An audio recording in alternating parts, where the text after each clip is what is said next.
Hi everyone, welcome to the community classroom. We are going to switch up a bit here, and instead of simply providing information, we're going to use the Socratic methodology used in law school to see if we can get a better understanding of some cultural dynamics in the Americas. And we're going to focus on the United States, but by extension, we also have to include the Caribbean and Africa and Europe in this consideration.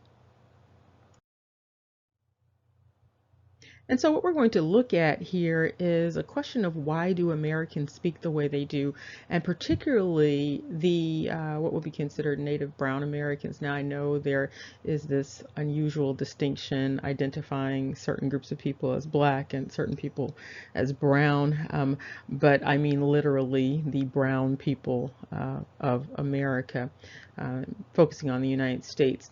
And so there is a cultural dynamic related to language and those individuals who would be classified as African American or Black or historically Negro. Um, and that dynamic is a vernacular dynamic. And so for many people, it's considered a dialect. So there's a particular dialect that many people, many brown people speak in the United States. And there are certain things that go along with the dialect. And one thing is the use of the verb be in sentences, using double negations, dropping consonants, using negative auxiliary words at the beginning of sentences, and then a dynamic of dialect switching. And so we're going to try to get to the bottom of this dynamic, because what's interesting about it is you have this dialect, but it sounds substantially different when contrasted with Caribbean dialects. And so we're talking about those colonized spaces that were colonized by the British. Theoretically, you should have similar dialects across the board. But what's really odd here is that in the Caribbean, many of the dialects sound very similar to the untrained ear. So they sound very similar. So Barbados may sound like the Bahamas, and Bahamas might sound like Jamaica. And so you have that dynamic going on. And the reason for that is that they are said to speak a Creole or a pidgin language, so a combination of languages that are creating these dialects. And so you might hear it referred to as Haitian Creole, or you might hear Jamaican Patois. But what's interesting here is that these are supposed to be languages or dialects that came about because of the mixing of groups of people. So you had different people from what is now the continent of Africa mixed with people who would be considered indigenous in the Americas, and then mixed with that English language. But what's odd here is that the histories theoretically related to the brown people in United States of America and the brown people in the islands, the histories are supposed to be very similar, if not the same. And also there is the assertion that the people were moving around. And so there is a significant difference in these dialects. And so my question is, do you have any understanding as to why this is the case? Why do brown people in America not sound like the other colonized spaces in the Caribbean? Another question revolves around the indigenous people. It's noted that the indigenous people in the islands, which are basically surrounding the United States, those Indians were typically referred to as Arawak, Carib, Taino.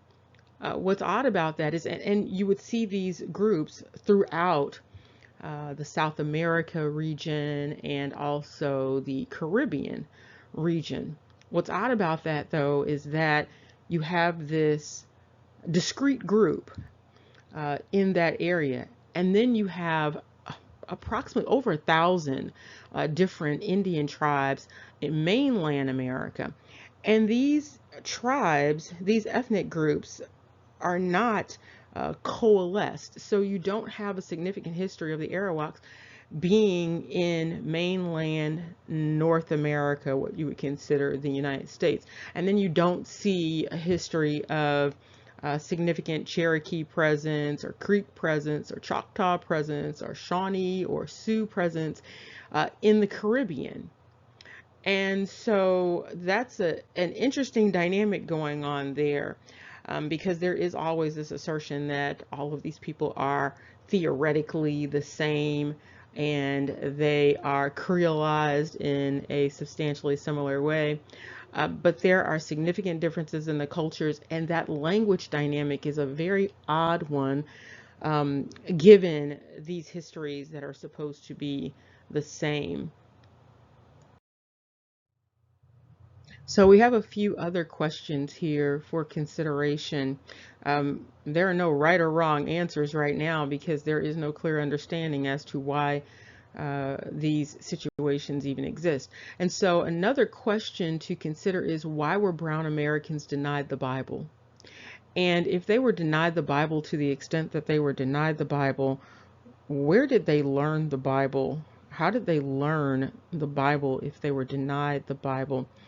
Also, this denial of the Bible in the United States area, in the colonial areas, this denial was different from what was going on in the Caribbean, where there was an active missionary presence and an active missionary presence on the west coast of Africa. And so why did those groups of people require missionary assistance, so much missionary assistance, and attempts to expose them to the Bible when there were attempts to deny the Bible in the United States and those colonies? Another question is, why were American missionaries so focused on Africa and the Caribbean versus mainland America? What was that really all about? Another question, and it goes back to language, is why were brown Americans speaking non-English European languages during the colonial period and slavery? There was quite a bit of diversity in the languages that they were speaking, and you don't hear about that diversity of languages in some of the other spaces that were supposedly colonized by the British. And another question, this is a biggie, is that historically, why has the global attention been inordinately focused on brown people in America, United States of America? Until more recently, there has been this inordinate amount of focus and attention to this particular group of people. And then you see some odd genetic dynamics going on with the brown people in the United States. And the question is, what is that about? Because again, there is the assertion that all of the people are the same people. And so if they are not all the same people, if they are not all blended with these different Indian groups and blended with these different African groups and blended with these different European groups, and primarily we're talking about those British European groups. If they are all the same, why was this focus on brown Americans so intense, to the point that you had the immigration with an E projects going on, and there was a focus on getting brown Americans out of the United States and into Africa. You saw this with Marcus Garvey. There was an unusual focus on him having this back to Africa movement for brown Americans in the United States, and really no focus on what would be considered his own people, which would be those in Jamaica. So there was no real back to Africa movement for those in Jamaica. In fact, what was going on with Jamaica was sort of a back to Europe movement during a similar time.